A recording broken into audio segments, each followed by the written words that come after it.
Hey, what's going on, people? Welcome back to the Stem Cell Podcast. This is your boy Rolo C with my man right here. Tell him who it is. JT. Mr. JT. All right, check it out. We're bringing out the entertainment section of this podcast slash music. Anyway, what I wanted to talk about was Bill Cosby. Bill mother loving Cosby. All right, check this out. I seen a documentary not too long ago about Bill Cosby called "Fall of an American Icon." It was actually on. It was a BBC documentary, and I mean, it just this whole situation had me baffled. This was somebody that I used to like look at as a kid growing up. You know, watching the Cosby Show, just totally in love with the whole show in general. Man, just loving to see, an African American family like trying to keep things together so then that way, they could come up giving, families like, myself coming from a Puerto Rican family, some hope and some decency about ourselves. And I'll be honest with you, I didn't grow up under the greatest circumstances, but I felt like Bill Cosby was my dad, you know what I'm saying? Because, like I said, he did things that were very vital to minorities in reference to what he was trying to do for his show. I'll never forget the whole Monopoly episode when he was taking money from Theo because Theo thinks it was easy to live out by himself, and I mean it was just a classic, man. Basically, what it comes down to. But like I said, I looked up a lot to Bill Cosby, man. I mean, he really gave all minority families a great example of this is what you can do and we can do this. You don't necessarily have to be white to be successful. And I remember when he was pitching the show to NBC, they wanted to have his character be someone who was a plumber, as opposed to what the character ended up becoming, which was him portraying the role of a doctor and his wife being a lawyer. So, definitely looked up a lot to Bill Cosby. He really was a great American comedic icon, and it's very unfortunate that he was subjecting women to what he was subjecting them to. We harped on in our last segment of CBS and just talking about in general of people not respecting personal space. And turns out that Bill Cosby has a hearing on September 24th and 25th for his sentencing, whether if he's going to even do jail time at all, because they talk about if he's going to actually go through the appeals process, he won't even step foot in the jail. And that's horrible, but that's the nature of the beast.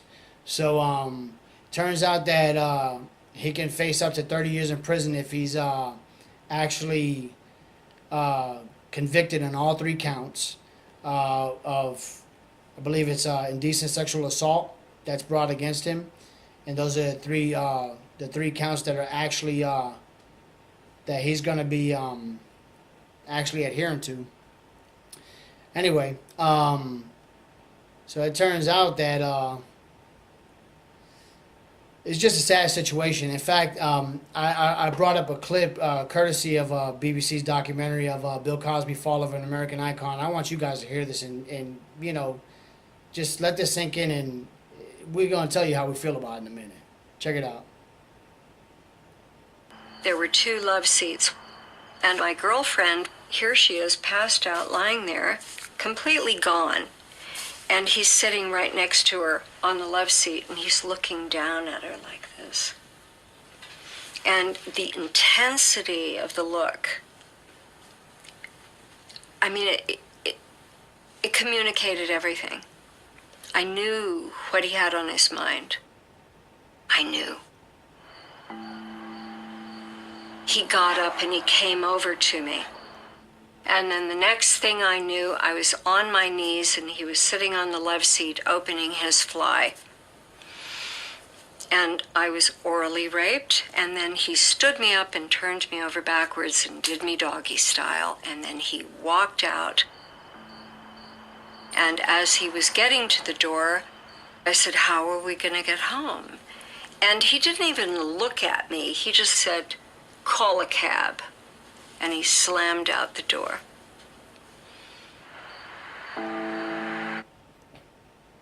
JT, what's your take on that, bro?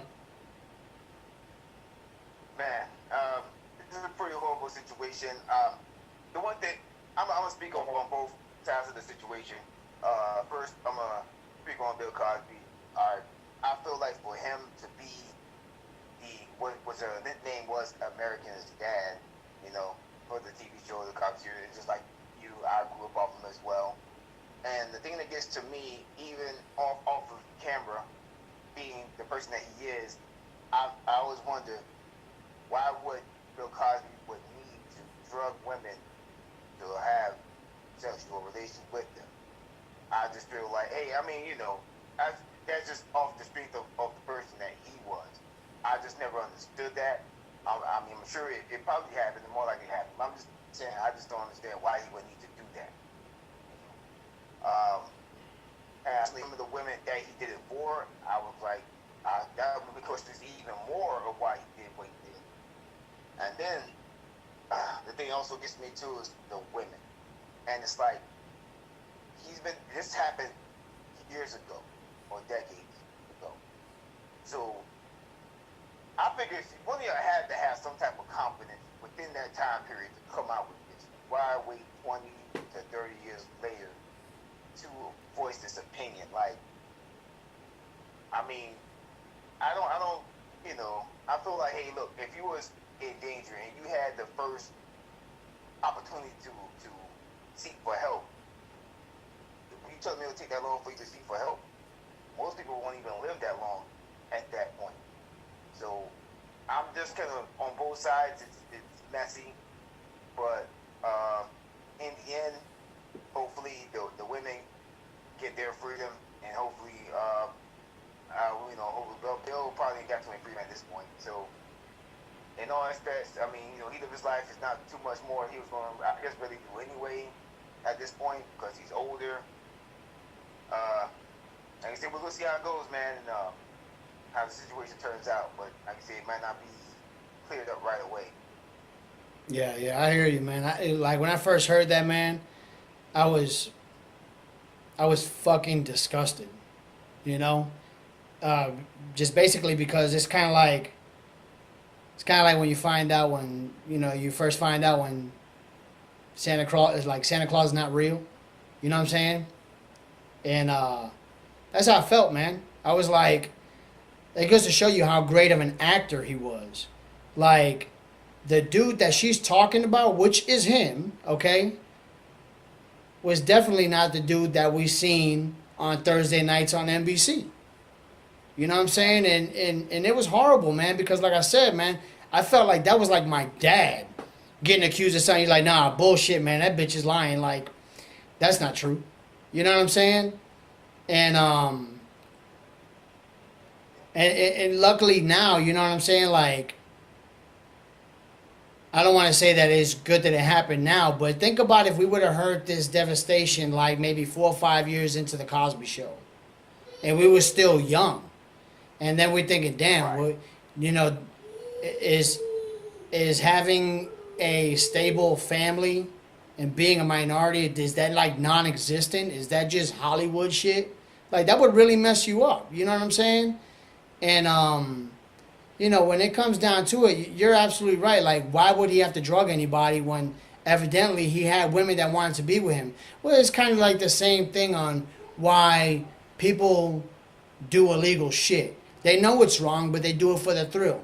Think about potheads all the time who love to, you know, get high or whatever, and they don't necessarily need it. They just like to do it for the thrill of like, oh, I like to go see my weed man, and I know I'm doing some wrong shit. So what happens when they go ahead and they legalize weed?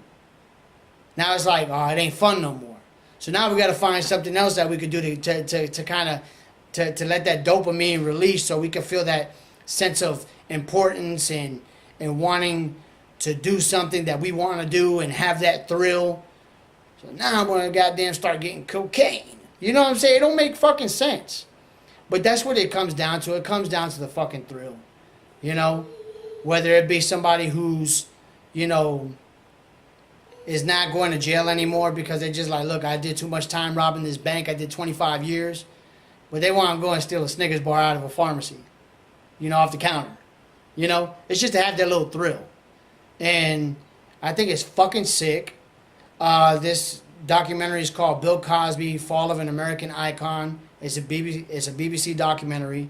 It should be called Bill Cosby, Fall of an American Piece of Fucking Shit, because that's exactly what he is. And I'm not trying to be judgmental now. Don't get me wrong. There's only one judge. That's the man upstairs. I'm just fucking telling you what it is. Perception is reality, and that's exactly what I see. He's a fucking piece of shit. You know, you don't do that to women. You don't do that to any human being for that matter. You know what I'm saying? Gonna go up and fly and orally rape somebody. I couldn't imagine trying to do something like that to some woman, whether she's intoxicated or not, and she's not willing to do it. Dude, that's a fucking turnoff. But anyway, that's my take on it. And One. I know, Jax. Puppy. One puppy. That's Jackson right there. That's my son trying to get it in. That's me. That is you. I forgot to close the door. So, what else you got on that? Because now I got to kind of clean up my language because I can't be saying a whole bunch of potty words in front of this little man here. Okay, he left. Yeah, but that's pretty much it on the Cosby situation, man. Like I said, pretty much the stuff that you were saying, that I said. I feel like we had our feelings about that, and the justice should be served hopefully as soon as possible. Yeah, and the big disappointment, man. Exactly, and for me, I don't like to get too into my feelings about stuff, because when you get into your feelings, it leads to nothing but discouragement, despair, and disappointment. But I got in my feelings right there, man. I think to myself, I have a daughter, and I would never want her to ever be subjected to some situation like that. So Bill Cosby, you're a piece of shit. I hope you eat a lot of dicks in jail. Go have you a fucking sausage party, homie. Anyway, we'll be back with entertainment right after this. All right.